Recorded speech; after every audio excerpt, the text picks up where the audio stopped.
When you think about the word brand, brand, brand means belief, right? So much like beauty, right? If you're following that, like, okay, your personal brand is the belief that someone else has about you. Much like beauty, then branding is in the eye of the beholder, right? Or it's really in the mind and sight and heart of the customer or your client, or in this case, your coworkers, right?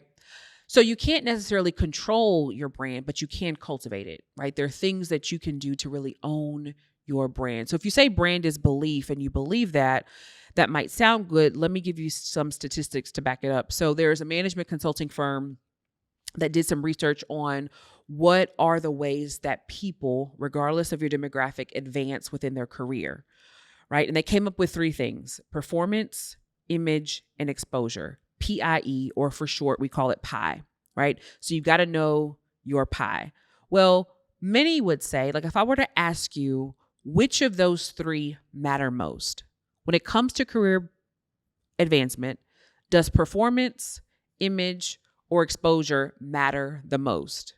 This management consulting firm did a report and found that performance is only 10% of career advancement.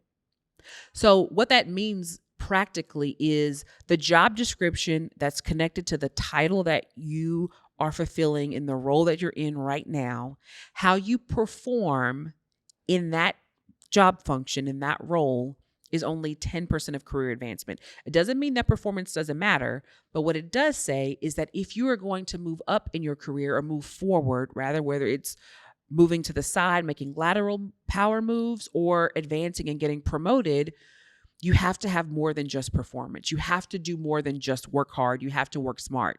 And the way that you work smart is getting into that 90% of the pie.